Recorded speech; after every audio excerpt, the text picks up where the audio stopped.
This is the end, my friend. HousingIsKey.com declares they will accept no new applications after March 31st, 2022. We're going to run through what happens next for tenants and landlords. We're going to talk about where all the money went from HousingIsKey.com, and stick around to the end for a helpful tip from one of our subscribers named Ed, who successfully received his rental assistance. Hey there, Christian Walsh, real estate agent with Wire Associates. We've been there since the beginning, helping tenants and landlords and buyers and sellers make the best decisions during these crazy days.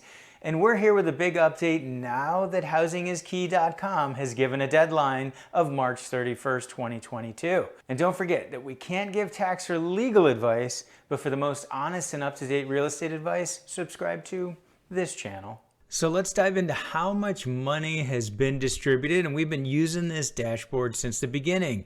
But there is something we're going to share from National Equity Atlas that maybe this isn't quite as accurate as we think it is. One important thing I noticed when I came here is that there's a box missing since my last update. I have visited this rental dashboard and used it in several different videos, and I noticed that the 3 blue boxes used to actually be 4 blue boxes. So what is missing? Something very important I'm about to show you. Sorry you're stuck with 2 of me in one video, but this is one of my last update videos on the rental assistance program, and you'll notice that the dashboard used to have 4 boxes, and now there are only 3 boxes. And what's missing? That is the total funds requested, the complete household applications. But more importantly, the total funds requested box is gone. And I have a feeling part of it is because they don't have anywhere near that much money. 2.6 billion is the amount of money that's being distributed by HousingIsKey.com, and they had 7 billion, and this is back in January that was requested. So that box has been dropped. So just wanted to point that out, that that's one of the things that has changed with the dashboard. So we no longer can see how much money they have committed to renters and landlords. So that's an interesting change. And let's give you perspective on the total number of dollars that are out there. 46 billion was what was pledged at the national level, distributed across the different states. 5.2 billion went to California. California received the most. Of that, it was split between the state program and other local programs at the county or city level. So 2.6 billion went to HousingIsKey.com to be distributed. You can see that we're very close to the end of those funds when you see these numbers. The 2.2 has supposedly been paid out. Now, the other important point to make, there was another 62 million that went out in January. The Treasury is redistributing funds, but 62 million isn't going to do it. We need a whole lot more funds if we're going to make landlords and renters whole. One other quick point is this data is updated on Tuesdays, and it is Tuesday when I'm shooting this, and the data hasn't been updated. So I'm very curious to know why. Maybe it's coming later, or maybe they're stopped doing the updates as we get closer to the funds running out. This is definitely something we'll be tracking, and we'll let you know what happens. If we're talking about the amount of funds that have been distributed, then we absolutely have to talk about this research that was done by National Equity Atlas. We have a link below so you can read through this. This is hot off the presses, just been updated. And what it says in a nutshell is the numbers the state's reporting aren't 100% accurate. What this research states is that only 16% of applicants have actually received the rental assistance funds. Now, this data they pulled on February 23rd, so it is a few weeks out, but it hasn't gotten much better, unfortunately. And here you can see the data from February 23rd was reporting that 183,000 households had been served, up 2.1 billion in funds.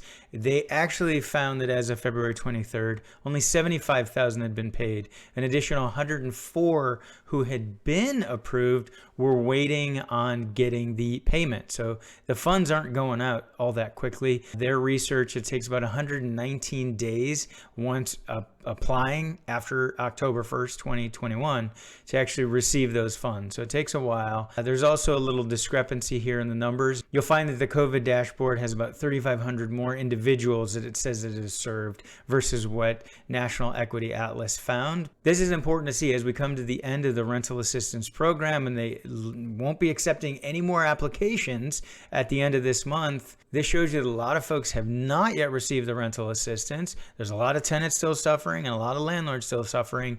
and the eviction clock is going to be able to start ticking here very, very soon. So now that the end is nigh, it is absolutely imperative, tenants, that if you have not applied for rental assistance, that you make sure you do before the deadline of March 31st. Once you have an application in, they will continue to work on applications that they've received. And on average, as found in that research, it's taking around 119 days. This could go up if we see a big influx of applications submitted to Housing is Key before the deadline. So make sure, if you have not yet submitted, get that application in. And of course, you can visit housingiskey.com for the application, and we've created other content to help you go ahead and navigate that process. Now, there's another important deadline that coincides with March 31st, 2022, and that is the end of the moratorium protection under AB 832. What it stated under AB 832 is that any rent that was owed between October 1st, 2021 and March 31st, 2022, a landlord could give a 3-day notice to pay or quit, but the landlord must also apply for rental assistance through housingiskey.com or a local program. This provision was also in place even if the lack of payment wasn't related to COVID-19, a landlord still had to apply. Now, starting April 1st, 2022, unless there is an extension at the state level, or unless you have a local eviction moratorium in place, for example, like Los Angeles County or LA City. We've done content on LA County, and make sure you check out that video. If you're not protected by that, as of April 1st, if a tenant does not pay rent, they will then be served the old 3-day pay or quit, which does not have that protection of the landlord applying for rental assistance. As far as those who are still waiting for a yes or still waiting on their funds, it is in our non-legal opinion that you will be protected for those months from October 1st to March 31st. But April 1st, you are going to have to pay rent in order to receive those protections. Now, I encourage you as a tenant to reach out for legal assistance in this, especially if you've been served any sort of notice. And you can find free or low-cost legal assistance by visiting lawhelp.org.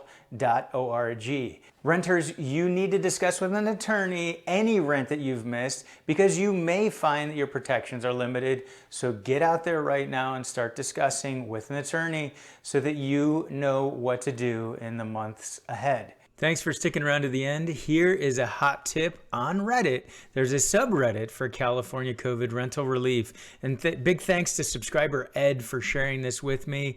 And he found this tool very useful to help him get his approval and eventually get those funds for rental relief.